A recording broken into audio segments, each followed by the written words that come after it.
5000 კვადრატულ მეტრ ფართობზე განთავსებული ელექტროტექნიკის ახალი ჰიპერმარკეტი თბილისში გალაქსი თბილისის მერიის მიერ ორგანიზებულ შოპინგ ფესტივალში მონაწილეობს, რომელიც 11 დეკემბრამდე გაიმართება და მოხმარებელს სხვადასხვა ქვეყანაში წარმოებულ 5000 სახეობის ელექტრო და საყოფაცხოვრებო ტექნიკის პროდუქციას თავაზობს. ჰიპერმარკეტის თანამშრომლების ნაწილი თბილისის მერიის დასაქმების სურვილთა ბაზიდან შეირჩა.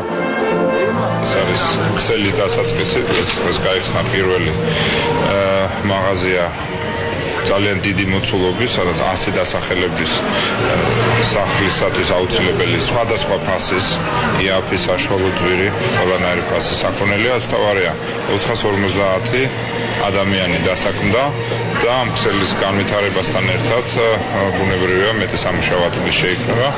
ჩვენ თანამშრომლობთ დამფუძნებლებთან და ხელმძღვანელობასთან ჩვენი დასაქმების ბაზიდან რამდენიმე ადამიანის დასაქმება მოხდა, მათი ტრენინგი და ბუნებრივია უკვე ისინი ჩაეწევენ კოლექტივში. მე იმედი მაქვს, რომ ეს თანამშრომლობა გაგრძელდება და თავარია თბილისი ნელ-ნელა ხდება და ესე ვთქვათ, ამ ომის და ეკონომიკური კრიზისის შემდეგ ჩვენ ნელ-ნელა ვიბრუნებთ ერთ-ერთი რეგიონში მნიშვნელოვანი სავაჭრო ქალაქის ფუნქციას, რაც მნიშვნელოვანი ისევე მეორე გრძელვადიანი სამუშაო ადგილების შესაქმნელად.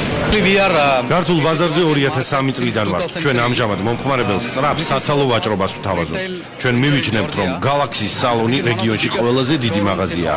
საქართველოს იმიტომ შევარჩიეთ, რომ თქვენ ქვეყანაში დიდი პოტენციალია ელექტროტექნიკის განვითარების თვალსაზრისით. მერიაში დავტოვე განცხადება, CV შევავსე და ამის საფუძველზე ერთი კვირის მანძილზე დამიკავშირდნენ და დღეს უკვე აქ მუშაობ. დიდი ორგანიზაცია არის, სადაც ძალიან მოხარული ვარ, რომ დავსაქმდი, მუშაობ და იმედი მაქვს წინსვლაც იქნება მომავალში.